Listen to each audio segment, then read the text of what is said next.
ವೈಭವ್ ಸೂರ್ಯವಂಶಿ ಬಗ್ಗೆ ರಾಹುಲ್ ದ್ರಾವಿಡ್ ಹೀಗ್ಯಾಕಂದ್ರು? ಸಚಿನ್ ತೆಂಡೂಲ್ಕರ್ ಆದ್ಮೇಲೆ 15 ಇಯರ್ಸ್ ಆಡಿ ಒನ್ ಪ್ಲೇಯರ್ ಇದ್ದಾರೆ. ಸ್ಟ್ರಾಂಗ್ ಪ್ಲೇಯರ್ ಹುಡ್ಕೋಬೇಕು. ಎಲ್ಲರಿಗೂ ವೈಭವ್ ಸೂರ್ಯವಂಶಿ ಕಂಪೇರ್ ಮಾಡಿ ಅದು ಚೆನ್ನಾಗಿರಲ್ಲ. ಅರೆ, ಈ ತರ ಸ್ಟೇಟ್ಮೆಂಟ್ ನ ಪಾಸ್ ಮಾಡ್ಬಿಟ್ರ ರಾಹುಲ್ ದ್ರಾವಿಡ್? ಏನ್ ಹೇಳಿರ್ಬೋದು ಅನ್ನೋದನ್ನ ನೋಡೋದಕ್ಕೆ ಫುಲ್ ವಿಡಿಯೋನ ನೋಡಿ. ಅದಕ್ಕೂ ಮುನ್ನ ನಾನು ಚಂದನ.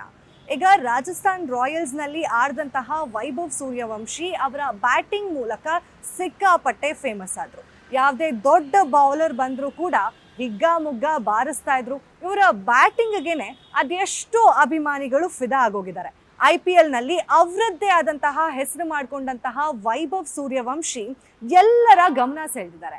ಇನ್ನು ವೈಭವ್ ಸೂರ್ಯವಂಶಿನ ಸಾಕಷ್ಟು ಜನ ಕ್ರಿಕೆಟ್ ಗಾಡ್, ಮಾಸ್ಟರ್ ಬ್ಲಾಸ್ಟರ್ ಆಗಿರುವಂತಹ ಸಚಿನ್ ತೆಂಡೂಲ್ಕರ್ಗೆ ಕೂಡ ಹೋಲಿಕೆಯನ್ನ ಮಾಡ್ತಿದ್ರು. ಅಂದ್ರೆ ಸಚಿನ್ ತೆಂಡೂಲ್ಕರ್ ಅವರು ಈ ಹಿಂದೆ 15 ವರ್ಷಕ್ಕೆ ಇಂಟರ್ನ್ಯಾಷನಲ್ ಕ್ರಿಕೆಟ್ಗೆ ಪಾದಾರ್ಪಣೆ ಮಾಡಿದ್ರು.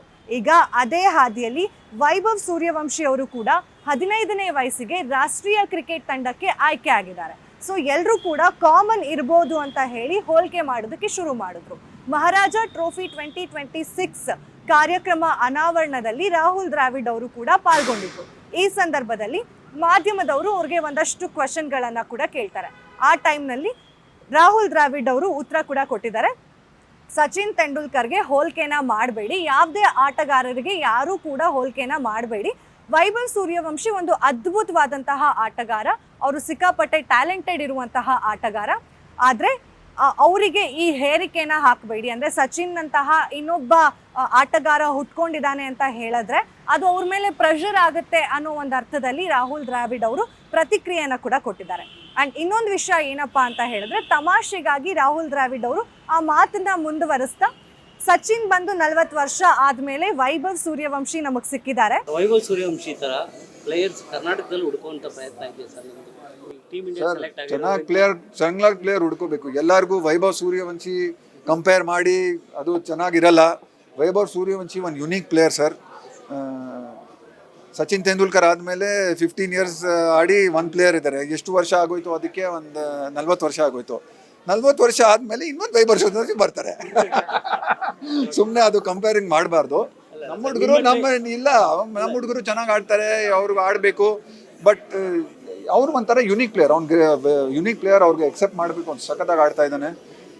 ಒಂದು ಆ ಥರ ಟ್ಯಾಲೆಂಟು ಅಂದರೆ ಏನೋ ಒಂಥರ ಸ್ಪೆಷಲ್ ಟ್ಯಾಲೆಂಟ್ ನಾವು ಕೇಳ್ತೀವಿ. ಹೋಪ್ಫುಲಿ ಅವನು ಮುಂಚೆ ಹೋಗಿನೂ ಅದೇ ಪರ್ಫಾರ್ಮೆನ್ಸ್ ತೋರಿಸ್ತಾನೆ, ಅದೇ ಚೆನ್ನಾಗಿ ಇಂಡಿಯಾಗೆ ಆಡ್ತಾನೆ, ಇಂಡಿಯಾಗೆ ಮ್ಯಾಚಸ್ ಗೆಲ್ತಾನೆ. ಅದು ಒಂಥರ ನಮ್ಮ ಇಷ್ಟ. ವೈಭವ್ ಸೂರ್ಯವಂಶಿಗೆ 40 ವರ್ಷ ಆದಮೇಲೆ ಮತ್ತೆ ಇನ್ನೊಬ್ಬ ವೈಭವ್ ಸೂರ್ಯವಂಶಿನ ನಾವು ಪಡಿತೀವಿ ಅನ್ನೋ ಒಂದು ಅರ್ಥದಲ್ಲಿ ಹೇಳಿದ್ದಾರೆ. ಅಂದರೆ ಅವರು ತುಂಬ ಐರನಿಯಿಂದ ಕಾಮಿಕಲ್ ವೇಲ್ ಹೇಳಿದ್ದಾರೆ. ಸಚಿನ್ ಅವ್ರು ಬಂದು 40 ವರ್ಷ ಆದಮೇಲೆ ಹೇಗೆ ವೈಭವ್ ಉಟ್ಕೊಂಡು, ಅದೇ ರೀತಿಯಾಗಿ ಮತ್ತೊಂದು 40 ವರ್ಷಕ್ಕೆ ಇನ್ನೊಬ್ಬ ವೈಭವ್ ಬರ್ತಾನೆ ಅನ್ನೋ ರೀತಿಯಲ್ಲಿ ಅವರು ಕಾಮಿಕಲ್ ವೇ ಆಗಿ ಹೇಳಿದ್ದಾರೆ ಅಷ್ಟೇ. ಆ್ಯಂಡ್ ವೈಭವ್ IPL ನಲ್ಲಿ ನೀಡಿದಂತಹ ಒಂದು ಅದ್ಭುತವಾದಂತಹ ಪ್ರದರ್ಶನ ಏನಿದೆ ಅದಕ್ಕೆ ಸಾಕಷ್ಟು ಅಭಿಮಾನಿಗಳು ಕೂಡ ಇದ್ದಾರೆ. ಹಾಗೆ ಹಿಗ್ಗಾಮುಗ್ಗ ಬ್ಯಾಟಿಂಗ್ ಮಾಡಿ ಎಲ್ರಿಗೂ ಸಿಕ್ಕಾಪಟ್ಟೆ ಟೆನ್ಷನನ್ನು ಕೊಡ್ತಾ ಇದ್ದಂಥವರು ವೈಭವ್ ಸೂರ್ಯವಂಶಿ ಆನ್ ಫೀಲ್ಡ್ ಅಂತ ಹೇಳ್ಬೋದು. ಇನ್ನು ರಾಜಸ್ಥಾನ್ ರಾಯಲ್ಸ್ಗೆ ಆಡಿದಂತಹ ವೈಭವ್ ಸೂರ್ಯವಂಶಿ ಕೇವಲ 15 ವರ್ಷದ ಹುಡುಗ. ಆ್ಯಂಡ್ 15 ವರ್ಷದ ಹುಡುಗ ಭುವನೇಶ್ವರ್ಗಾಗಿರ್ಬೋದು ಅಥವಾ ಬೂಮ್ರಾಗಾಗಿರ್ಬೋದು, ಅವರ ಬೌಲಿಂಗ್ಗೆ ಹೆದರ್ಕೊಳ್ಳದೆ ಸಿಕ್ಕಾಪಟ್ಟೆ ಚೆನ್ನಾಗಿ ಬ್ಯಾಟಿಂಗ್ ಮಾಡಿ 6ಗಳನ್ನು 4ಗಳನ್ನು ಬಾರಿಸಿ ಎಲ್ಲರ ಗಮನ ಸೆಳೆದಿದ್ರು.